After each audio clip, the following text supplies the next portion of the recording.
Illinois ends cash bail 108 days from today. You're among a group of prosecutors that has been highly critical of those changes.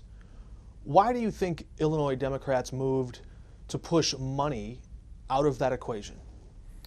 Well, I would say I'm among an almost universal group of prosecutors who have opposed that change. If I recall, 100 out of 102 states' attorneys opposed the Safety Act and the ending of cash bail in Illinois. So perhaps the better question would be for the few prosecutors who supported it, why it's a good idea. I don't know. I can speculate as to why they would have pushed this from a political perspective, but from a practical prosecution perspective, this is an untested ground. We will be guinea pigs for a giant experiment of how this will work for an entire state. It's not individualized to communities. It's not individualized to different size communities, the crime issues of each individual community. It's a wholesale approach. It's a complete revolution in how we have done historically criminal justice in America, and especially in Illinois. And I think it was passed recklessly. It was not passed with adequate information, with adequate review. And I think we're finding that out now, because as the implementation deadline approaches, the impact of this law is coming to light, and I think people are more and more outraged by it. And I wish they would have analyzed the impact back when they passed the law, as opposed to trying to put Humpty Dumpty together again after it's already been broken. You're correct. It is a state law, and it is the first state in the country to end cash bail entirely. Similar projects are underway in New Jersey and New York. I would note it has been modified already 3 times since its initial passage, and very well may be again. We'll get to that in a minute. Sure. I asked about why they moved money out of the equation. An alternative answer from former Illinois State Trooper Marie Franklin, her answer was that right now 80 to 90% of the defendants in jail who can't afford to pay bail are black and brown people. And we want justice to be blind, and certainly you could argue that it is when it comes to race only. But if it looks at your balance sheet or your bank account to make a determination that it targets people in poverty, and that propagates a system of systemic racism. Do you see any truth to that? No, I don't. I think that's a political narrative that I think is based off of an academic perspective that has no basis in reality. The way this works in Madison County is we charge 4,000 felonies per year in Madison County, so it's a large jurisdiction. There are only 260 people over in our jail right now. The vast majority of the felonies we charged are released on recognizance bond, which means they don't have to pay a dime to get out because they've been individualized and assessed by a judge. How it works in Madison County and across the state of Illinois is when you have a warrant, when you're being charged with a crime, that warrant is presented to a judge, and the judge then assesses a bond. That bond is individualized, assessed to that particular case at each time. Mm-hmm. Then you're held on that bond until an initial appearance. At the initial appearance, the judge will have more information. The judge will be able to review your criminal history, your personal circumstances, any other information, whether or not you're from the area or not. For example, major drug traffickers are often not from the area, so that would be a reason to hold them on a higher bond, right? Sure. Any other information, it's all, again, holistic, individualized, second crack at this particular case being analyzed by a judge. The judge then has an opportunity to reduce the bond, to release you on your own recognizance, or if he feels it's appropriate for all of that holistic reasons, he has the ability to hold you on that bond, right? Now, why would he hold you on that bond? The reason why we have a bond system is because based off those 2 individualized assessments, the judge thinks unless you are released with some significant incentive to return to court, hanging over your head, and money talks, unless you're released with some significant incentive hanging over your head that's individualized and assessed to you and your crime and your personal circumstances and your criminal history, you're at risk of fleeing justice, or you're at risk of violating your bond conditions. So what happens is when you do post bond, you have conditions set on your freedom. If you violate those conditions, your bond is forfeited. So there's a huge, if you post a $20,000 bond, you have 20,000 reasons to not violate your conditions of pretrial of release. Without a bond system, you have a release based off of a promise. And I think that fundamentally misunderstands human nature. We need to have a graduated degree of incentive to follow the rules. We need to have a graduated degree of incentive to return to court to face justice. And the system that we have created over time, and it's been in place for generations, is the cash bail system. Now, it's not perfect, but it is individualized. And there are multiple opportunities for each judge to reassess every case. And then there's a third time. Every person in that jail has the ability to petition a judge to reduce his or her bond. And if they do, the judge can consider their personal circumstances. If they're a very poor person who has an insignificant case and they're just being held, they always can petition the judge to reduce the bond. And so they basically have 3 tries to have their bond assessed individualized. What this system does is it completely removes that graduated degree of incentive structure from our system and has detention or not detention, right? If you're not detained, we only have 300 possible seats in our jail. If you're not detained, you're released, and you're released without that incentive hanging over your head. And that's the key difference. That's why it's a guinea pig. We don't know how that is going to affect the impact of criminals. And I'll say this. Imagine you're conducting a retail theft. You steal something from Walmart. You get arrested. If you have to post bond to get out, even if it's $100, even if it's $500, at the very least, your crime did not pay. You could get that bond back at the end of your case if you're found innocent, but at the very least, your crime did not pay. So crime, punishment occur at close intervals, and that helps prevent quick, successive, repeated crimes. That's why we have cash bail. That's the whole purpose, and this whole canard about this being a part of systemic racism, I think, is based on an academic theory that has no basis in how this is actually being implemented in Madison County. Again, 4,000 felonies a year. We have 260 people being held in our prison, in our jail right now. I hear you, and you alluded to those people in your letter. I want to get into some of that. You mentioned the 260 people, and you've also been doing this for some time, studying law and now practicing it in court, prosecuting crimes. Have you ever seen a nonviolent suspect who just couldn't afford to post bail, even when it was a low amount? Well, again, yes. I mean, that occurs. In fact, there are murderers who are only in jail because they can't afford to post bail. I said nonviolent. Okay, fair enough. But right now, our bond system is the way we hold anybody, largely. So you have seen nonviolent suspects who just couldn't come up with a small amount of bail, and they're held? No, I don't think. I think I would have to review to see if that particular. I think that's a hypothetical that is highly unlikely. Let me ask you a different question then. I've heard of cases where drug lords could come up with a ton of money quickly. Right. I've heard of other cases where people would even put their mother's house up for collateral to post their bail. Right. Have you seen instances where someone came up with a large amount of money and it surprised you that they got out and they came up with the money? I have. I can't recall the specific facts of it right now, just because I have to go back and review the cases. But I would say this: when you have these bonds set, again, they're not just set and it's not a set it and forget it system. They're set initially at the warrant appointment by a judge who's elected by the people of Madison County or appointed by the other judges. That judge is a person who has a lot of experience with these kind of crimes. He sets an initial bond. He or she sets an initial bond. Then you have another bond hearing where that bond can be reduced. And personal circumstances are part of that situation. The vast majority of those people are. You're saying there's a hearing. I hear you. And the vast majority of those people are released on a recognizance bond. So the only on their own recognizance, they don't have to pay anything. They are released. Vast majority of felonies, even felonies, are released. So the only people who are in our jail are the tiny percentage of people who a judge has looked at twice and determined that that bond is appropriate, that they should be able to pay that amount, and if they don't, they should stay behind bars before their trial. And we're going to get into the judge's discretion in a moment. Yeah. I want to get there. But you've already acknowledged here today that the cash bail system is imperfect. So I want to try to articulate for our viewers what some of those imperfections are. Winston Churchill has a great line about democracy.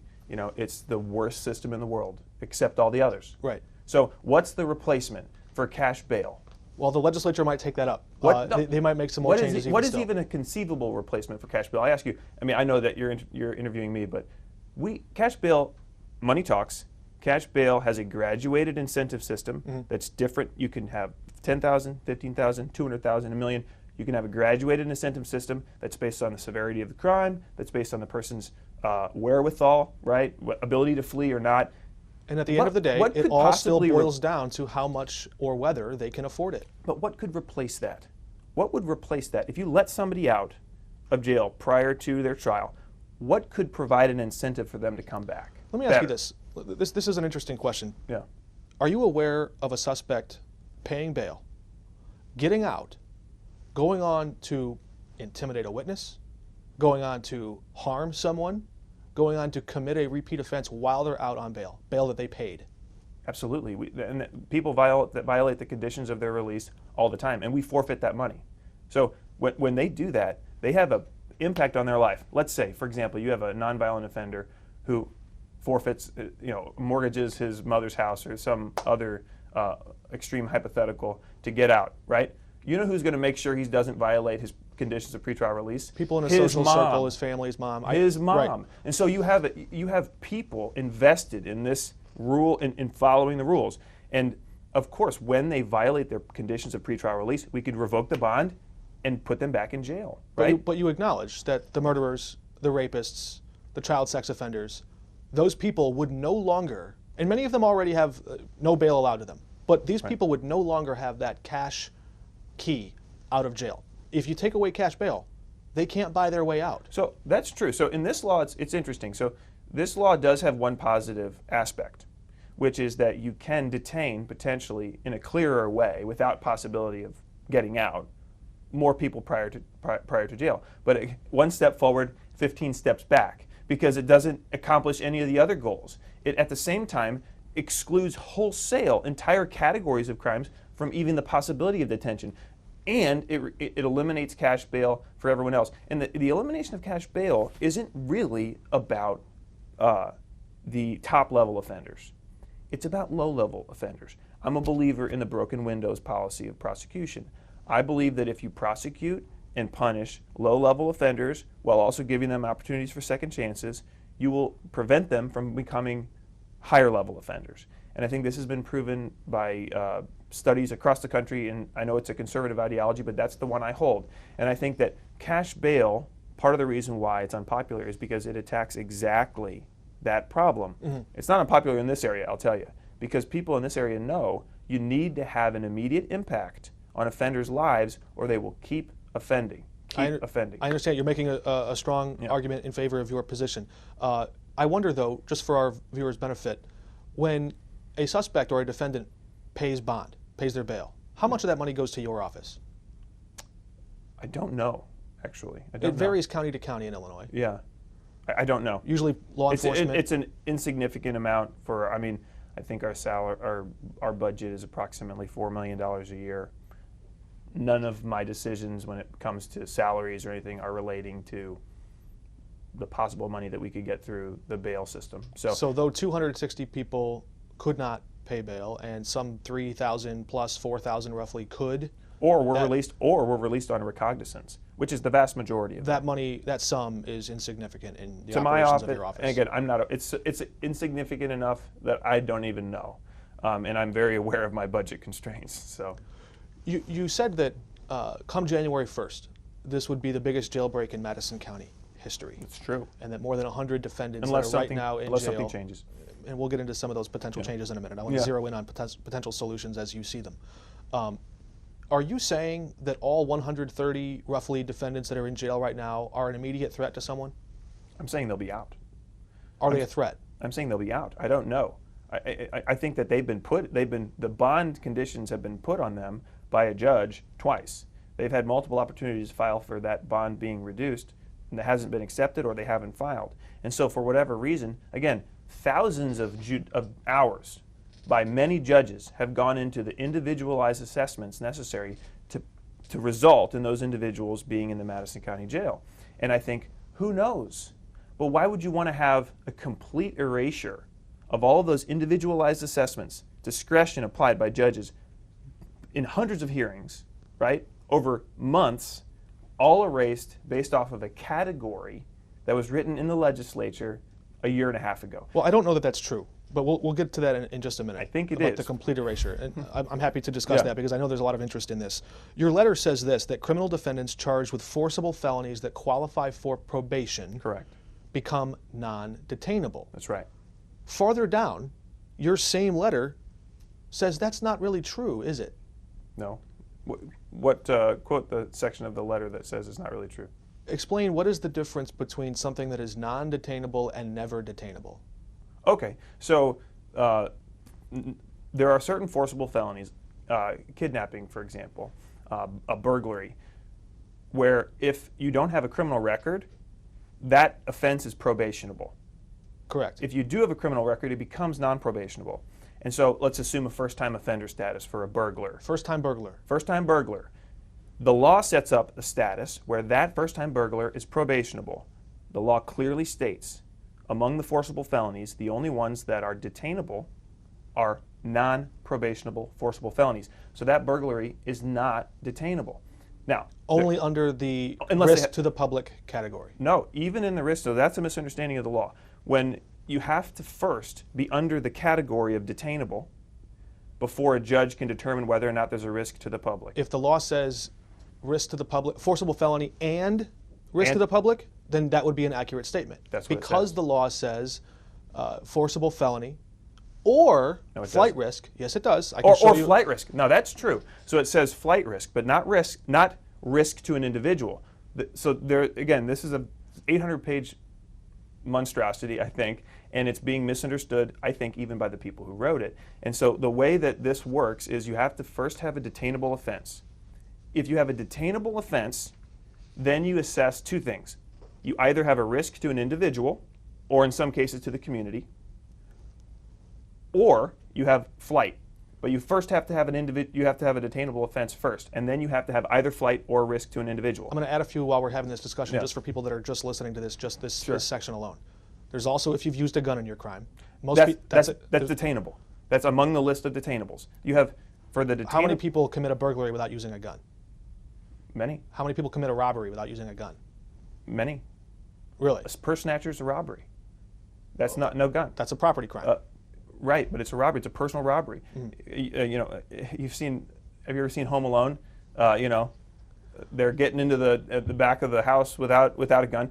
Sure. There are plenty of examples. But here, just because I know this is kind of a long form interview and everyone's going to have the opportunity to review it. There are categories, again, wholesale categories that are listed as detainable. One are non-probationable forcible felonies.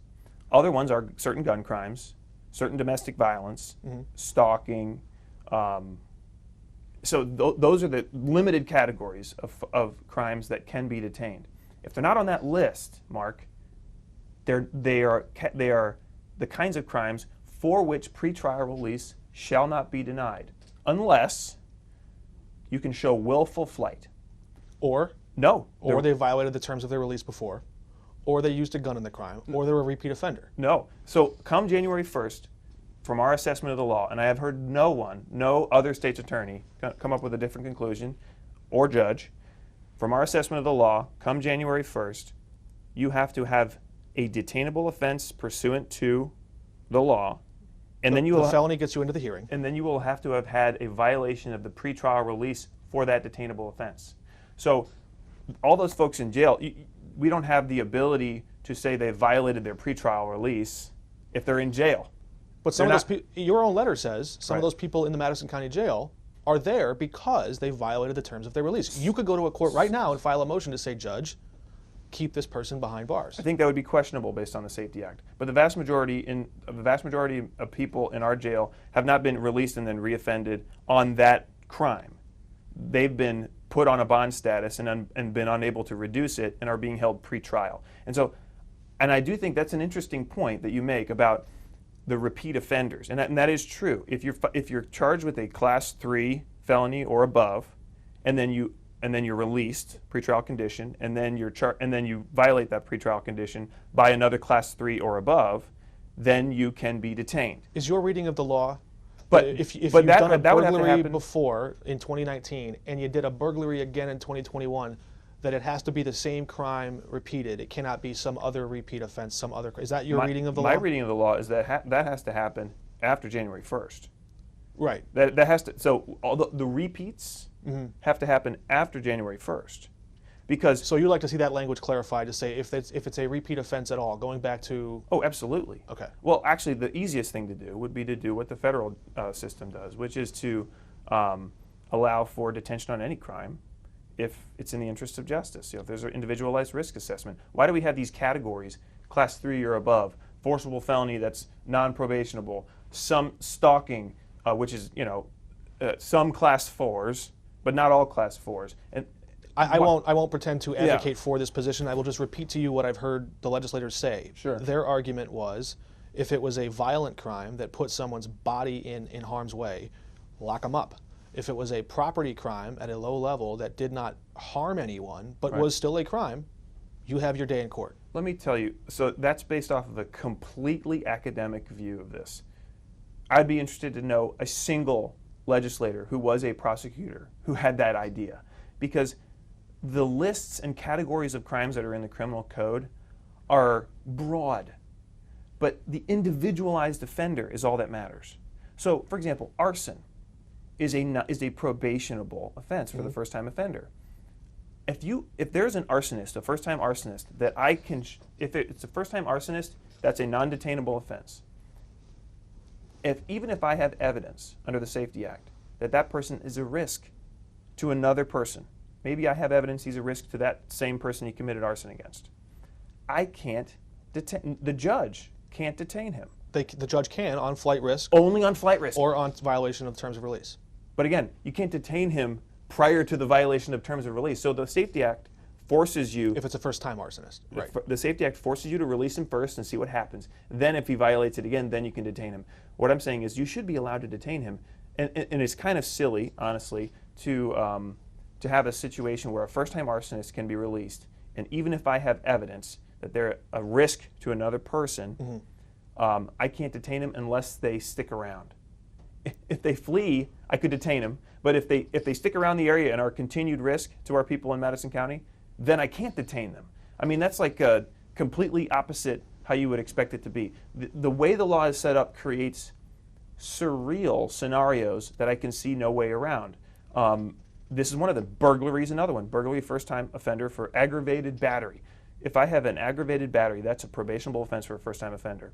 If I have evidence that they are a risk to this particular person, perhaps the person they battered, the way the law is set up, I cannot, that risk is irrelevant. The only thing that's relevant to the judge is willful flight. And we should But they are detainable. Under willful flight. But we should talk about willful flight, because willful flight is a unbelievably high standard. The way they set up willful flight is that you have to have plan or intent. Now, in the law, if you had, not you, but the folks who designed this law, if you had practiced criminal law, you would know intent, proving intent, is very difficult. So how... You have to have that standard for a hate crime. I think that But how would I show, for example, that somebody who committed an aggravated battery intends to flee? How would I show that? It would be so hard to do that it's basically pointless. Are you saying you wouldn't make those arguments, that you wouldn't try to keep that person I behind would bars? try, but the judge's hands would be tied, because the standard in the law is intent or plan. What evidence would I put before the judge? Your Honor, this person is a risk to the victim, but that has to be ignored under the Safety Act, and they're also going to flee. And the judge says, why do you know, how do you know they're going to flee? What can I put in my detention order that says they're going to flee? What do I show? It's an incredibly high standard that's impractical and was designed, again, by academics with no understanding of how the criminal law works. The willful flight standard is largely irrelevant to detention decisions. It's largely irrelevant the way it is drafted. New York has a lot of people behind bars right now where a prosecutor has successfully persuaded a judge that the person is a willful flight risk. You've called the end of cash bail. They might have a different standard, but the way ours is written, it's incredibly high because it involves plan or intent. And they have to know this, because they think, I've heard people refer to the law and say, oh, if they are a flight risk, then they can be detained. That's not the way the law is written. Because, for example, if you're charged with first-degree murder, you're inherently a flight risk, because you could go to jail for the rest of your life. Right. But I have to have evidence under our law, the way Safety Act is written, I have to have evidence that you have a plan or an intent, not just an inherent risk, right? So we're talking about intent. So just so our audience That's is just an following along, example. I understand. But there are discussions underway, there are negotiations before January 1st, over the next 108 days, to change the law to expand the list of those crimes that risk can be assessed for. Or there might even be a solution. For example, would you be satisfied if they removed probation as part of the minimum sentence and said this crime, say second-degree murder or aggravated battery, as you've said, no longer qualifies for probation, but it has to go to at least a week in jail. I think would that satisfy your concern? I mean, it'd be better, but it'd be still a giant disaster. Well, now risk comes into the judge's equation. But my point is this: removing cash bail is also going to be, I think, in my assessment, a terrible idea. But this is not relating to cash bail. This is just your whole argument was that the judge should be able to evaluate risk. Yes, this is just about detention, which is not really about cash bail. This is just about detention ability. I think the idea of having certain categories of crime as detainable and non-detainable is a reckless way to approach it, because there's always potentially risky people who commit lower level crimes, and there ought to be the discretion, at least the discretion, the possibility for the judge to consider whether or not somebody charged with a Class 4. For example, fleeing a police officer is a Class 4 felony in Illinois. Fleeing a police officer is a Class 4 felony. That cannot be detained under this current law. Under risk assessment. Under risk or under willful flight. There's a specific provision in the law that says you cannot, willful flight only counts for above Class 4s. Mm-hmm. So any Class 4, you can't detain even if it's a willful flight.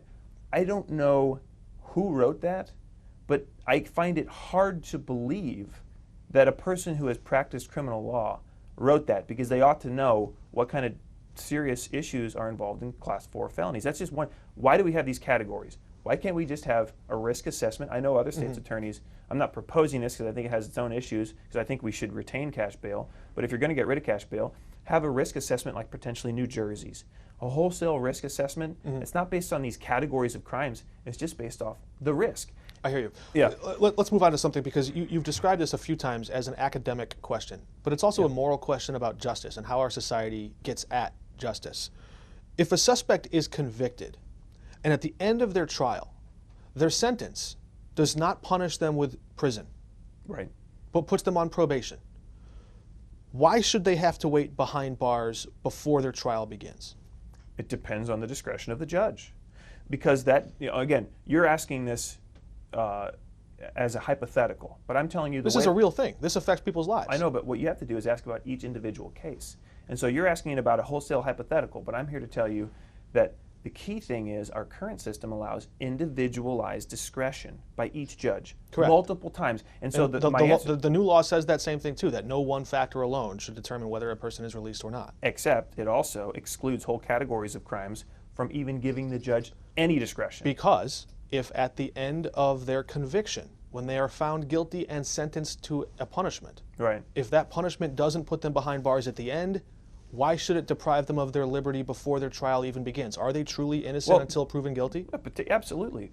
Absolutely they are. And the idea that they're not, the idea that we should suspect our judges as somehow up to no good, that we should suspect our police officers as somehow up to no good, or suspect prosecutors systemically, I think that's not reality, and I think all the way that we have to approach this is individualized. I would say this: if you're held in prison on a no bond, or on a bond, and the judges refuse to reduce it, and you haven't posted it, and it's a crime where it's serious enough that they've done that, right? After, again, multiple discretionary acts by potentially different judges, with thousands of other people getting released on their own recognizance, so it's not some sort of universal rule. If you've done that, and then we have given you what's called time served as part of that deal. You have been sentenced to a term of imprisonment. It's just time served. For example, if you had been in prison a year and a half, and then we agree to let you out upon the completion of your plea deal, you would have been sentenced to a term of imprisonment. It would have just been time served that you served in the jail. So that may be justice. That may be justice. It depends on the case. The problem with this, the reason why I describe this as academic, is it's based off of broad ideas, not individualized discretionary acts by judges. And that's why it's so destructive. That's why it's so reckless. It paints with a broad brush cases that should be approached individually. And then the worse is it erases from, over the last few months, 6 months to a year, the judges of Madison County have been applying their discretion over and over again to bond hearings, bond assessments, whether or not to grant people recognizance. And they've decided, based off of dozens, hundreds of hearings on individualized assessments, to maintain the current bond status of the folks over in the jail. This law, written by nobody in Madison County, decides that all those people just get out. all that action, all that work by those judges is erased. Can you point to anything in the law that says the people in jail today for crimes committed prior to 2023 must be released on January 1st? As your letter states, Yes. point to that in the law. Where does it say that it's retroactive? No, so yes, I remember you had this in your Twitter thread. So retroactivity is not relevant when the status of a crime will change on that date. So the status, for example, burglary. The law says it's for all crimes that are committed on January 1st moving forward. But the status, all bonds are eliminated. So January 1st, let's say you have a $10,000 bond and you're a burglar. On January 1st, your bond's erased, right? Where does it say that in the law? Can you point to that? There's no cash bail come January 1st. For crimes that start on January 1st moving forward. Cash bail is eliminated. All cash bail is eliminated on January 1st. For new crimes. If that were the case, I'd be very happy, but that's not the case. If you can show it to me in the law. It says in the law, all cash bail is eliminated January 1st. For new crimes, starting on when the It does effective not say date that. starts on January 1st. So, but the effective date of the status of bail, it erases bail. So bail those exists. terms are already set. So you have an option No. to go to the judge and file a motion, right? No, Mark. So here's how it works. With bail, you have a bail status. You're on, or a bond status. You have a bond status. When you're in prison, your status is on bond. Right. January 1st, this law says, in Illinois, there shall be no cash bail.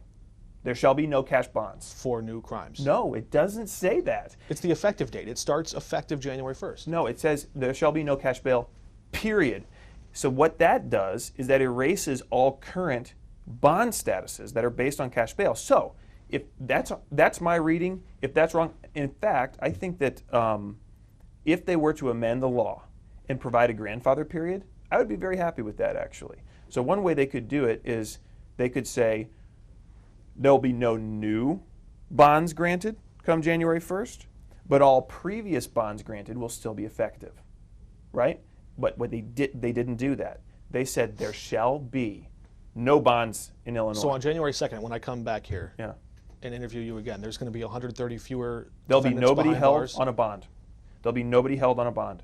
The only people who will be held on a bond or the only people who will be held on a cash bond. There'll be no people held on a bond. The only people who will be held are people who we have filed for a pretrial detention on. And that detention is based on detainable status. All of the bond status, the cash bond status, goes away. Anyone who's continued to be detained will be detained on a detention decision by a judge. Will you be seeking detention Absolutely. for every one of those? For defendants all behind the bars ones today? who are detainable, we're seeking detention. But All that's again, that's less than half. I want to of land our this current plane jail. if we can, because I know this is a wide-ranging discussion, and I do appreciate it. Yeah. And I think for anyone still watching, if they Yeah. are, they I do. I really do think there's a lot of misunderstandings about this law because it's so complicated. It's Right. trying to completely revolutionize. This stuff is tough. It is. Justice is messy. I get that. And I don't think people should try to paper over what I think are accurate representations of the implications of this law with political platitudes. Well, I think you've articulated a lot of them. Yeah. And I understand, but I want to drive at the heart of all this because Sure. I'm sure you're well aware of the Bail Reform Act of 1984. Maybe Enlighten me. I was born in 1985. Oh, were you? Good year for the Chicago Bears. I was born in '88, so a little while after that. Okay. Maybe a twinge of irony that it was 1984, the year, but there was a federal law that said if you're keeping a suspect in jail before trial, that act of detaining them, depriving them of their liberty, better, quote, reasonably assure the safety of any other person and the community. That's on the federal books today. Yes. So risk should be a factor, and I think that that's what this law gets at. You're aware of the United That's States. for granting bail. But the Illinois law says risk is only applicable if it's a detainable offense. That's right there in the law. And so if it's not a detainable offense, Mark, risk to any person, to you, to me, to any person, is irrelevant. It cannot be considered by the judge. But the categories of crimes in your letter that you say are non-detainable, Yeah. you've also acknowledged in this interview are detainable. No, I have not. In some cases, when there's a flight risk, when they violated the terms of their release, when they've used a gun. The category of laws that I've described in my letter are non-probation. The only detainable ones are non-probationable forcible felonies. non-probationable forcible felonies plus the other few aggravated, stalking, domestic battery, gun crimes, etc. I listed gun crimes, sex crimes, domestic I listed violence. all those. All the ones that I listed. The big ones. All the big ones. How about aggravated battery? How about arson? Those are felonies, no? Yeah, and so non-detainable. So there's a detention hearing for those, no? No. Okay, so that's the funny thing. So the governor says any state's attorney can file for detention. Mm-hmm. That's like saying anyone has the right to buy a lottery ticket after the lottery's over. Okay, yeah, I could file for detention on a non-detainable crime, but the judge will have no ability to detain them. These crimes that you're saying are non-detainable, that's only, we've established this, that's only for the risk assessment. There are several other ways that a judge can detain that person. Okay, so that is, so the framing I would say is this. If it's a detainable offense, the risk assessment's relevant. If it's a non-detainable offense, which again, I've listed many non-detainable offenses, aggravated DUI, non-detainable, then the only relevant question is flight. But again, we've talked about the flight status, and that's an incredibly high standard that's unworkable. If it's a class 4 felony, it's never detainable. It's never detainable on that crime. How many times have you charged someone with second-degree murder? Typically, we charge with first-degree murder. Right. Yeah, it's usually, but it's conceivable. Isn't that an example of people using a really scary proposition? Look, second-degree murder, it's almost never charged, as I understand it. That's a fair point. I think people should avoid scare tactics, but it's also true that people need to know that's actually in the law. We could charge second-degree murder. If we did, under this law, it would be non-detainable. Now, I'm here to focus on other things. That's why I bring up burglary and arson. But I think also people should be honest about the fact that kidnapping, whoever wrote the law must not have realized that kidnapping could potentially be non-detainable. Now, if you wrote the law and thought to yourself, perhaps I think maybe some folks who are charged with this should not be detained. That's fair enough. But you should have given the judge discretion. You should have given the judge discretion, and they still could. If they amended this law to allow for a grandfather phase, where all of our current bonds applied prior to January 1st are still effective, that would make me happier. If they amended this law to allow for any crime to potentially be detained, that would make me happier. But I think wholesale, they tried to do too many things at once, and they didn't understand the impact that they were going to have on communities like Madison County. You've described this as an academic debate. Yes. And in some ways it is. And I like academics. But it's also current law, and it's also something that's been settled at the U.S. Supreme Court. The United States versus Salerno. The U.S. Supreme Court said that detaining someone before trial, punishing them before they're proven guilty, should be the exception, not the rule. We charge 4,000 felonies in Madison County a year. We have 260 people detained before trial. I call that the exception, okay? And those are people, most of those people didn't have to pay anything to not be detained. They were let out on their own recognizance. So again, I think your question even betrays an academic perspective. I think you're looking at it from quoting U.S. Supreme Court cases that are literally irrelevant to the consideration of this particular law in Madison County. We should look at what the actual impact is going to be. I don't think you could talk to a single legislator who thought 50% of the jail population could potentially be immediately let out under the Safety Act. They might say that that's exactly what's wrong with the system, that 50% of the people in your jail don't belong there. Then they could talk to all the judges that had individualized assessments, and these are bipartisan, Democrat, Republican, elected by the people of counties across the state. Those judges made those individualized assessments. They're in the best position to determine what status to put an inmate on prior to trial, whether or not to let him on a recog, whether or not to put a high bond, whether or not to put a low bond, whether or not to lower the bond on a petition. It's individualized. Our system of law is based off of an individualized assessment and judicial discretion. This law completely eliminates that discretion from whole categories of serious crimes. I think that's irresponsible. And I don't think anybody in Madison County wanted that to happen, and I frankly don't think many people who wrote the law realized that was about to happen. So the changes you'd like to see, as I understand them, are to expand the application of the risk assessment to all felonies, regardless of probation? All crimes. Any crime. Even misdemeanors. If a judge decides that a person is a risk, if a judge is charged with crime, if a person is charged with a crime... How would a person accused of a misdemeanor be a crime? Or, be a threat, be a risk? I can think of many reasons why they could be. But, I mean, okay, at least all felonies. I mean, misdemeanors can be sentenced to jail. They just can't be sentenced to more than a year. Right. So, at least all felonies, let's say that. But even that, why not allow judicial discretion by judges who are elected by the people, again, responsible for each case, individualized, there conceivably could be a situation where somebody is very risky and they're charged with a low-level crime. Why eliminate that discretion from the system? I don't see a reason for that. I don't see in Madison County, and based off of the numbers that we have in the jail, there's no reckless disregard for people's rights and holding them in jail even if there's no risk and they're not repeat offenders. And that doesn't It's not happen. reckless. It's based on who can afford to get out and who can't. It's not. It's not just based on that. That's wrong, Mark. It's based off an individualized assessment of every individual person who's charged with a crime. In addition to the circumstances of their case. But there are people who did really, really bad things who can't afford to get out. And there are people who did a lot less bad things or who were accused and might later be innocent who can't afford to get out. So the inequities of our society, we have rich, we have poor. Those are, problems from time immemorial. They're never going to be solved. We should just leave them as they are. No, we should be able to interact with them in a productive way, in a common sense way. And in this situation, to try to solve economic inequities through the blunt instrument of the criminal law puts public safety at risk. You're trying to push social policy through criminal law, and it's not appropriate. It's not an appropriate vessel, and it's reckless because people's lives are on the line, people's properties are on the line, the safety of their communities are on the line. If you want to try to solve economic inequities, do it in another way, and don't try to push it through the criminal code. Have a system where you have some funding. There's all sorts of ways to do it, but you don't affect it by revolutionizing a system that's developed. The criminal law is a finely tuned instrument. The common law is based off of gives and takes over decades, hundreds of years potentially. The way that this system has created itself in Madison County, we're just the latest entrance in how this system has been in operation.